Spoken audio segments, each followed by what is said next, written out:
Greetings, hoop heads, and welcome to another episode of Her Game, Her Voice, the podcast with big stories and little episodes all about women's basketball. I'm your host, Kaari Peterson. In this episode, I'll kick it off by sharing my fan experience at the Valkyries WNBA playoff game versus the Minnesota Lynx, followed by a listener question from Florida. Yes, I have listeners in the Sunshine State. Then I'll dive into some interesting tidbits about the WNBA offseason and round it out with everybody's favorite, the awards section of the episode, including a little something about the StudBudz. Now let's tip it off. I want to talk about the Valkyries.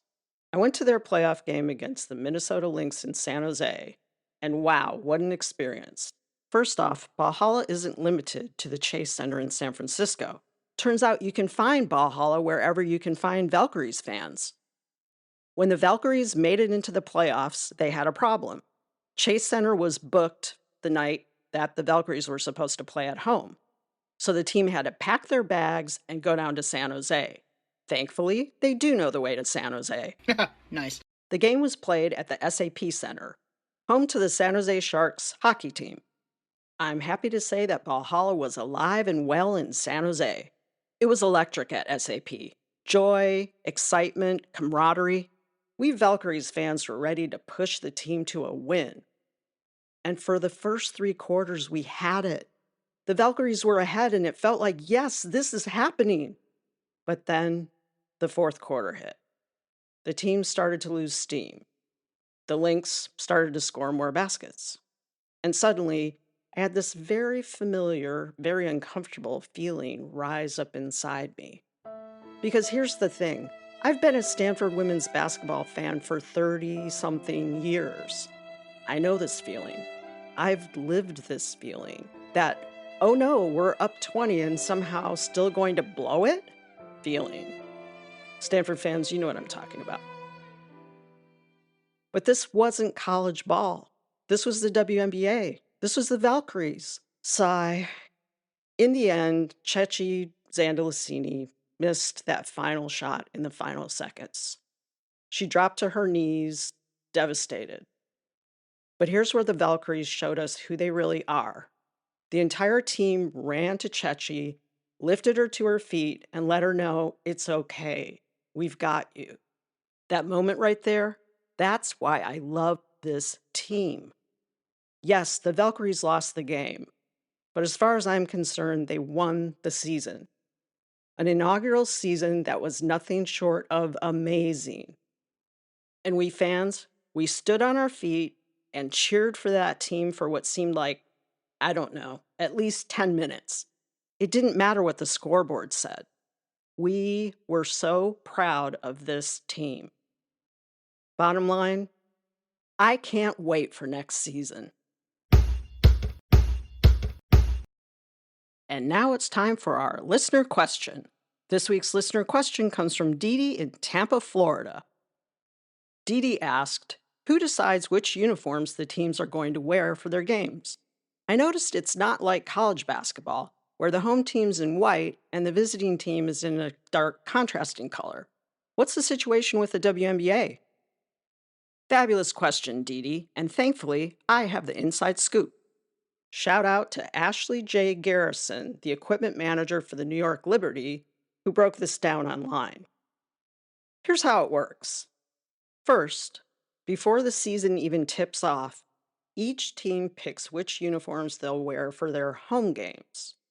Then the league, with a capital L, steps in and decides which contrasting uniforms the road teams will wear. Yeah, big brother, big sister. Either way, someone is tracking your jersey choices. And speaking of tracking, get this. Every uniform has to make an appearance a certain number of times during the season. White is usually worn more at home because, let's be real, it's harder to keep clean and needs replacing more often.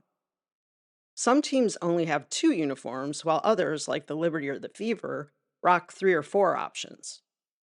Then, when it comes to the playoffs, it's a little simpler. The home team picks first, and then the visiting team chooses a contrasting look. So basically, at home, the team has a say. On the road, The league is like your mom before the first day of school saying, "Nope, you're not wearing that. Go change." And that's a wrap for this week's listener question. Thanks, Dee Dee.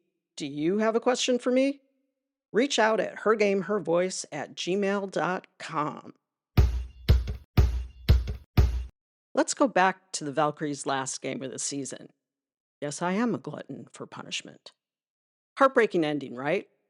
But then, cut to clips from the post-game press conference and exit interviews. Carla Late says, "Au revoir, I'm off to Spain." Ileana Rupert and Monique Billings chime in, "We have to go home and pack. We're flying to Turkey tomorrow to join our team there. See ya." WTF. There's no time to bask in the glory of an amazing first season. No time to even do laundry. Those dirty clothes are going right into the suitcase. That's it. Meanwhile, I'm over here daydreaming about Coach Nakase hosting a season wrap-up barbecue or a playoff watch party, something to give us a nice bookend on the Valkyries season. You know, like those end-of-season banquets in high school. Potato salad, a couple of trophies, maybe a slideshow with awkward music. Give me something. I want closure for the players. But here's the thing I hadn't really wrapped my head around yet. For a lot of these players, the WNBA season is just one job. Their livelihood depends on hooping year-round. So when the confetti doesn't fall for you in the playoffs, you're right back to work somewhere else, often on the other side of the globe. And let me tell you, I was wrecked after that playoff game on Wednesday, and I was just cheering from the stands. I can't imagine having to hop a flight to Istanbul the next day and then suit up to play with a new team. Now here's where it gets interesting. WNBA teams actually try to incentivize players not to play overseas. Why? Because rest equals health, and health equals a better shot at winning next season in the WNBA. Teams can offer up to $50,000 in bonuses if a player agrees to either not play at all in the offseason or keep it under 90 days. And that $50,000, that has to be spread across the whole team. Give me a break. Richard Cohen from Her Hoop Stats reported that Kayla Thornton and Veronica Burton both signed these agreements for the Valkyries. Veronica pocketed $30K and Kayla got $20. Not bad for saying, yeah, I'll sit this one out. But come on, WNBA, you've got to do better. And speaking of players having to chase work overseas, this brings us right to why Napheesa Collier and Breanna Stewart decided to launch the Unrivaled League. And, quick teaser here, next month I've got a very special guest joining me on the pod. Someone I go way back with, all the way back to my Yahoo days. We reconnected at Chegg, where we worked together for over a decade. And here's the kicker. They're an original investor in the Unrivaled League. So yes, we will get an inside scoop straight from an unrivaled investor in that upcoming episode. Don't miss it. And now it's time for the awards section of our podcast.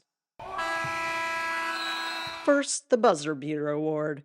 This week's Buzzer Beater Award goes to Minnesota Lynx teammates, pink-haired partners in chaos, and self-proclaimed besties, Courtney Williams and Natisha Hiedeman, aka the StudBudz, for landing a full-on September Vogue magazine feature, complete with a photo shoot so extra it made me wonder if I should start practicing my smize in the mirror. The feature was literally titled, "It's StudBudz Season and Everyone's Watching," which honestly feels like a public service announcement. Anyway, here's why it's a big deal. These two are changing the face of women's sports by showing up as their authentic selves. Black, LGBTQ+, loud, proud, and rockin' neon hair in the most unapologetic way possible.